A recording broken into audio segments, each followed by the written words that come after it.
Bonjour à toutes et bonjour à tous, je suis très heureuse de vous retrouver pour le taroscope mensuel pour les scorpions, que ce soit votre signe solaire, ascendant ou encore lunaire.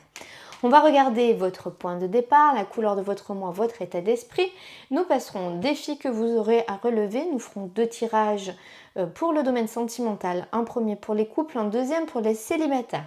Nous passerons au domaine professionnel ou de vos activités, puis au domaine matériel et financier, et nous terminerons par 2 messages du petit oracle des runes. Alors c'est parti pour votre état d'esprit.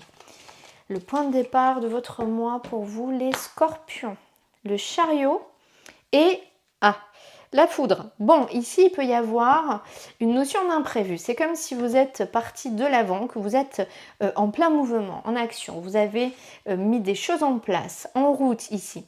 Ça peut nous parler également de déplacement, de voyage, de route. Et il y a quelque chose qui vient vous bousculer, qui vient bousculer vos plans, qui annonce des perturbations, des imprévus. Pour moi, c'est quelque chose quand même qui arrive de l'extérieur, puisque souvent cette foudre qui tombe, c'est quelque chose d'extérieur à vous, qui vient ici peut-être remettre en question, bousculer vos plans, remettre en question ce que vous aviez décidé de faire, peut-être retarder ou comment dire, bousculer un déplacement, un voyage, un déménagement aussi, c'est possible. On va regarder plus en détail l'impératrice. Bon, ici on nous parle de projet peut-être ou de communication à avoir par rapport à ce qui vient d'être bousculé. L'impératrice, c'est aussi la personne qui gère le foyer, qui s'occupe de tout, qui fait en sorte que tout le monde ait ce dont il a besoin, qui prête attention à tout le monde, mais qui doit aussi prêter attention à ses propres besoins. Alors, qu'est-ce qu'on nous dit de plus ici ? Vous avez la carte 9 de la solitude et du silence. Bon, pour moi, il y a quelque chose, et vous voyez en dos de deck, j'ai de nouveau la carte 16, déséquilibre, perturbation, qui est en fait la même que dans le tarot de Marseille. Donc pour moi, il y a vraiment quelque chose ici qui vient vous bousculer, vous impacter, qui va vous amener à faire à ralentir. C'est pas faire un temps de pause, non. C'est ralentir la cadence. C'est comme si vous étiez parti tout feu tout flamme. Peut-être dans un projet, peut-être dans la création de quelque chose ou dans vos communications, il y a quelque chose qui était assez rapide et puis paf, il y a cet imprévu, il y a cette perturbation, il y a cet obstacle, il y a quelque chose qui vient déstabiliser ce qui était établi et qui vous amène à ralentir.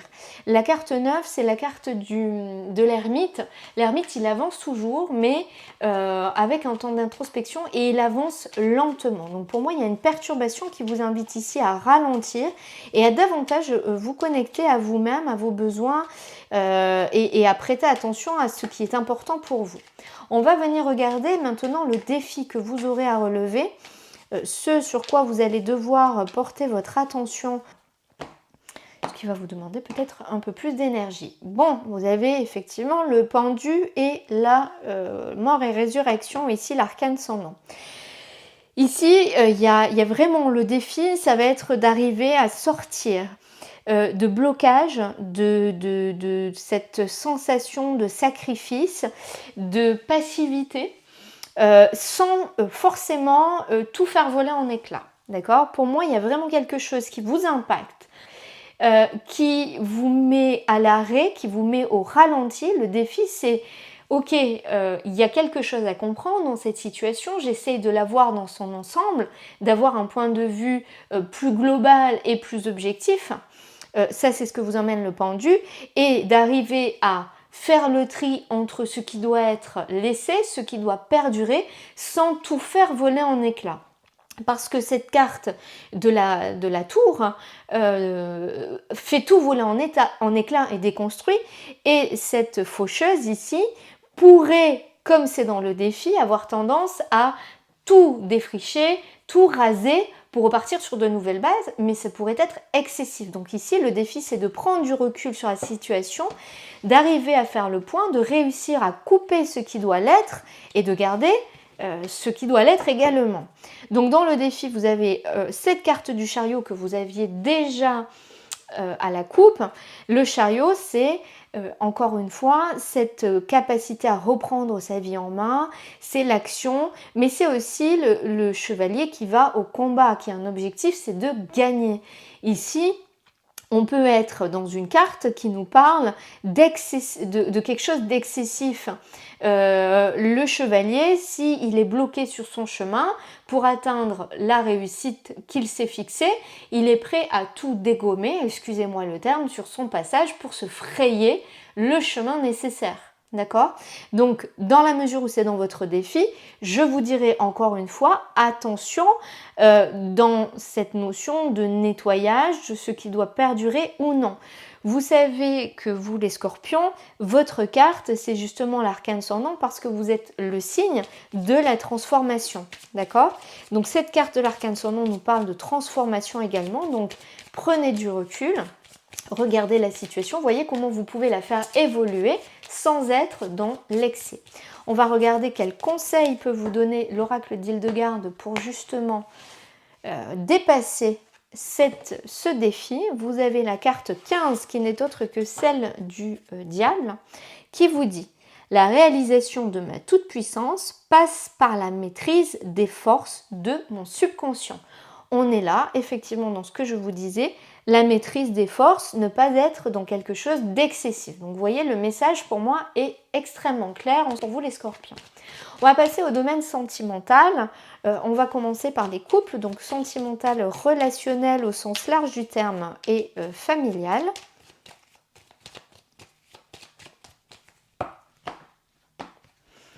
Alors, vous avez l'ermite et le mat. Alors ici, on vous parle de faire preuve de sagesse face à un cycle, une situation qui est en train de se terminer et pour laquelle vous êtes en train de tourner le dos et d'avancer vers autre chose. L'ermite, comme je vous l'ai dit tout à l'heure, puisqu'on l'avait déjà ici, il chemine, il avance lentement à son rythme, étape par étape, au fur et à mesure de sa compréhension. Mais ce n'est pas la compréhension mentale. Les choses, vous les savez, vous les comprenez, mais c'est vraiment l'intégration. Il y a une différence entre savoir les choses et les avoir intégrées, faire qu'elles résonnent, qu'elles vibrent dans les cellules de votre corps. Et ici, pour moi, vous êtes sur ce chemin d'introspection et vous êtes en train d'achever ce cycle pour partir vers autre chose. Et cette autre chose fera que vous allez aller de l'avant. Vous ne serez retenu par rien, ni par vos peurs, ni par votre passé. Vous allez vraiment avancer. Vous avez la carte de l'amoureux ici qui nous parle d'un choix, d'une prise de décision. Et je pense que c'est pour ça que vous êtes en train de réfléchir, de cheminer avec cette ermite parce que vous êtes à une croisée des chemins ici. C'est votre destinée. Qu'est-ce que vous allez faire? Vers quoi vous allez? Le mat, il termine, il s'en va. La décision, c'est vers où?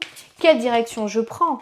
Vous ne pouvez pas partir comme ça sans savoir où vous allez. C'est comme si vous commandiez un taxi, que vous montiez dans le taxi, mais que vous ne lui donniez pas de direction, d'itinéraire. Donc, ce taxi va errer. Ben là, c'est la même chose. Vous avez besoin de cette introspection, de ce cheminement pour savoir où vous voulez aller et quelle direction vous allez donner à votre vie. Chevalier de coupe et 6 de coupe. Ici, on est beaucoup dans l'émotionnel. Déjà, avec cet amoureux, on est quand même dans le domaine émotionnel, même si c'est une carte de choix. On est quand même tiraillé entre sa raison et son cœur, quelque part. Ici, on est dans deux cartes d'émotionnel. Il y a une notion ici de nostalgie. Vous aimeriez, pour moi, retrouver quelque chose que vous aviez connu. Il y a peut-être une notion de nostalgie de son enfance, d'un lieu de vacances ou d'une maison ou de personnes de votre passé que vous aimeriez peut-être retrouver. Peut-être aussi une insouciance de l'enfance que vous avez perdue et que vous aimeriez ici retrouver. C'est tout à fait possible. Pour certaines personnes, ça pourra parler aussi des enfants du foyer. Reine de denier, 5 de denier, 9 de bâton. Bon, ici, on est vraiment dans un contexte effectivement un peu compliqué. C'est pour ça qu'il y a ce cheminement. J'ai l'impression que depuis longtemps, vous ne vous écoutez pas. Vous ne vous mettez pas au centre de vos besoins. Vous êtes tourné vers les autres, vers le besoin de faire plaisir aux autres, de répondre à leurs attentes. Mais ici, ça ne génère en fait qu'une insatisfaction. Vous êtes dans le manque, vous vibrez le manque. Peut-être un manque de reconnaissance, un manque d'attention, un manque d'amour. Vous voyez, c'est comme si vous donnez et qu'aujourd'hui vous êtes vide et vous avez besoin de recevoir. Mais le retour ne se fait pas. Hein, pour moi ici, le retour ne se fait pas. Mais c'est pour ça que vous êtes sur ce chemin d'introspection, parce que cette situation, vous êtes en train de la quitter. Mais pour moi, c'est un cheminement qui ne va pas se terminer, parce que nous avons ce 9 de bâton qui vous dit que vous avez déjà dépassé beaucoup de choses. Et vous avez un genou à terre, mais on vous dit, tenez bon. Vous arrivez presque au but, c'est comme s'il y avait encore une ultime étape à passer et vous y arrivez. Vous allez pouvoir partir vers autre chose. Sur ce 5 de denier, on voit bien que cette personne mendie, elle a besoin d'une main tendue, on a besoin qu'on l'aide, qu'on la soutienne. Donc on est sur une carte qui pourrait inspirer quelque chose de douloureux et de difficile. Mais quand on regarde cette carte, ici derrière, on a bien un vitrail qui est lumineux avec des belles fleurs. Donc encore une fois, c'est pas définitif, c'est transitoire ici ce que vous êtes en train de vivre. Et au fur et à mesure que vous allez avancer, les choses vont changer parce que vous allez vous positionner davantage au centre de vos besoins. On va passer au domaine sentimental, cette fois-ci pour les célibataires. Donc je répète, un sentimental, relationnel au sens large du terme ou familial, d'accord? Donc pour les scorpions célibataires, vous avez la carte du monde et la carte de l'ermite. Alors c'est très intéressant parce que le monde nous parle au contraire d'une ouverture au monde, de sortie, de voir du monde, d'un aboutissement, d'un accomplissement, d'une plénitude. Alors que de l'autre côté, vous avez cette carte de l'ermite qui est le sage du tarot, qui est celui qui fait preuve d'introspection, de cheminement, mais qui est assez long. Pour moi, j'ai l'impression ici que vous êtes en train de terminer un temps d'introspection et que vous allez vers l'aboutissement, l'accomplissement. Pour moi, il y a quelque chose qui arrive ici à son terme, une compréhension qui a pris du temps. Hein, ça a pris probablement des années. Mais il y a quelque chose qui est en train de s'ouvrir, de se libérer, où vous vous dites, ça y est, cette étape, elle est finie, elle est franchie. Waouh! Et je dis waouh parce qu'ici vous avez la carte du soleil qui vous amène la chaleur, le réconfort, la lumière, la clarté. Il y a une notion aussi d'entourage, d'amitié ici, hein, de personnes sur qui vous pouvez compter, de quelque chose de plus doux, c'est solaire, c'est lumineux, c'est rayonnant. Ça fait du bien après cette période d'introspection. Sur la coupe, vous avez la grande prêtresse et le 3 de bâton. Très clairement, vous sentez que vous êtes appelé vers autre chose. Et vous êtes en train de le conscientiser, de le comprendre. Vous savez davantage où vous voulez aller, comment vous voulez y aller, mais ce n'est pas encore tout à fait le moment. Hein. Vous rejoignez un petit peu le tirage des couples. Peut-être qu'il sera intéressant que vous l'écoutiez pour voir, hein, parce que parfois on dit couple et célibataire, mais il y a des choses qui peuvent se recouper, hein, très honnêtement. Mais on est un peu dans cette même dynamique, c'est-à-dire que on est en train de vouloir tourner le dos, on se sent prêt, mais le timing n'est pas encore tout à fait le bon. Ici, on vous dit que il faut faire preuve encore de patience, les choses sont en train de se mettre en place, c'est-à-dire que vous vous sentez prêt, vous savez, mais tout autour, les choses ne sont pas encore pile poil alignées pour que vous puissiez y aller.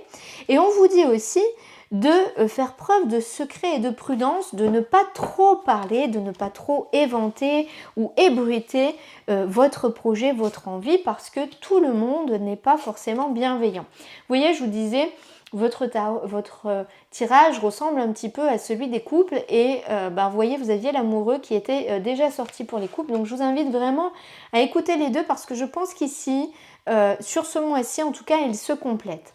Ici, vous avez des décisions à prendre. On voit que les décisions vous reviennent, c'est à vous de prendre les choses en main, de savoir quelle direction vous voulez donner à votre vie. C'est cette carte de croisée des chemins. Pour moi ici, il y a un nouveau départ très, très positif, très optimiste, très enthousiaste. On retrouve une légèreté, on retrouve une envie. Le valet de bâton, c'est cette notion de cet enfant insouciant qui vit, qui vit chaque minute intensément, qui ne se préoccupe pas de demain, des contrariétés, des difficultés, il vit. Et bien ici, c'est ça. Vous avez des décisions, des choix à prendre, à faire pour retrouver cette légèreté ici, cet enthousiasme, ce rayonnement et sortir de ce moment d'introspection pour aller vers l'accomplissement. Donc pour moi, il y a une évolution très très positive, mais ça va être à vous de prendre les rênes et de choisir la direction que vous allez donner à votre vie. On va passer au domaine professionnel, ou de vos activités si vous n'avez pas d'emploi et si vous n'êtes pas à la recherche d'un emploi, ça peut parler de vos activités. Ah, arcane sans nom et le jugement. Bon, ici, il y a quelque chose qui est en profonde transformation. Transformation, cheminement, on l'avait déjà tout à l'heure, je vous ai dit, c'est votre carte, l'arcane sans nom. Donc, on est en train de faucher, de nettoyer, de faire de la place pour renaître. D'accord? Il y a quelque chose ici qui vous demande à revoir vos priorités, vos besoins, vos envies, pour vous libérer de ce qui ne vous sert plus et aller vers cette renaissance. Le jugement, c'est effectivement cette notion de résurrection. Je renais plus léger de mes cendres, un peu comme le phénix qui renaît de ses cendres. Ben là, c'est la même chose, c'est je renais plus léger. Parce que je me suis débarrassée avec cet arcane sans nom de mes vieilles casseroles, de ce qui m'enchaînait, de ce qui me ralentissait dans la vie. Vous avez la carte de la justice qui nous parle de contrat d'engagement, contrat de travail, signature, proposition, nouvel engagement. Il y a des démarches, il y a quelque chose ici de très officiel. Le soleil, décidément, le soleil brille chez vous et la reine de bâton. Bon, c'est magnifique parce qu'ici, la reine de bâton, elle vous montre que vous avez confiance en vous. Vous savez que vous avez les capacités pour arriver à cette résurrection, pour arriver à cet engagement ici. Et ça vous plaît. Ça vous fait vibrer. Ah, j'ai mis un petit peu de bougie, tiens. Ça vous fait vibrer, ça vous donne de l'enthousiasme, c'est lumineux, ça vous fait un bien fou ici. Ce nouvel engagement, ce vers quoi, excusez-moi, vous allez. Alors, 9 de denier, excellent. La lune. Et le 2 de coupe. Magnifique. Bon, ici, on nous parle vous arrivez à une fin de cycle, encore une fois, comme je vous le... C'est à vous que je... Oui, c'est à vous dans les couples. Fin de cycle, vous êtes sur un 9 de denier. On voit que vous avez tendance à ne compter que sur vous, à faire les choses par vous-même, à ne pas attendre que l'on vienne vous tenir la main pour vous accompagner. Vous êtes autonome, j'ai envie de dire. Mais parfois, vous pouvez être pris par l'incertitude, par les doutes. Bon, bah ça, c'est humain, j'ai envie de dire. Mais pour moi, il y a bien un contrat, une association, un partenariat, il y a quelque chose ici, un nouvel engagement. La justice nous le disait déjà.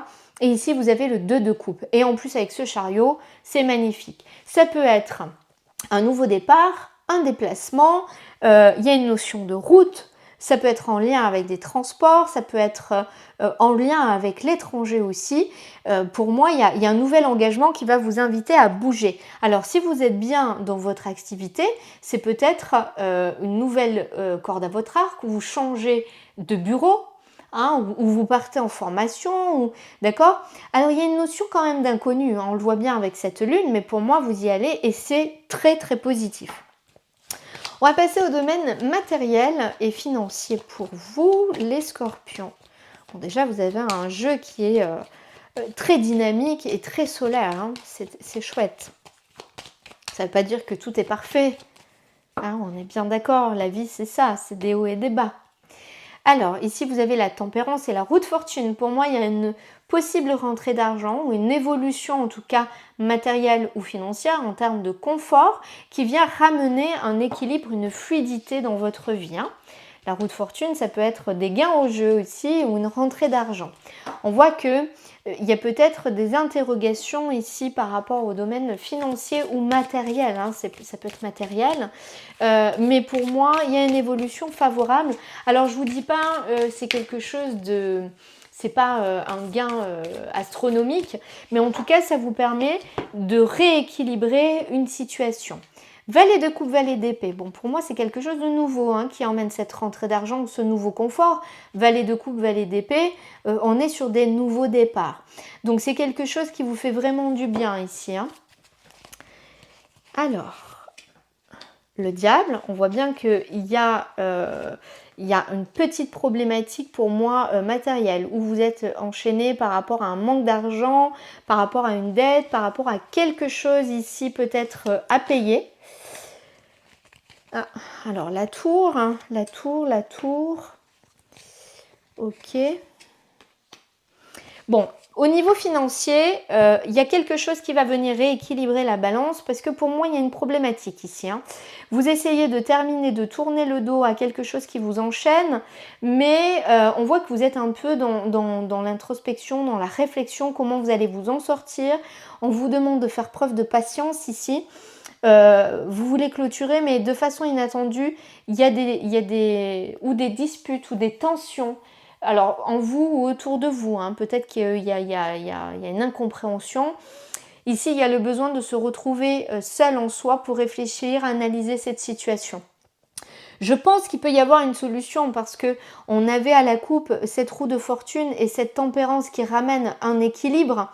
Mais pour moi, il y a une petite problématique ici qui est anxiogène à mon avis, qui peut vous mettre en colère et qu'il va falloir gérer et régler en ce mois d'août.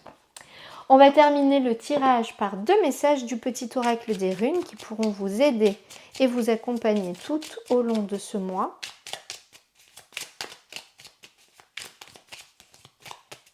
Hop là.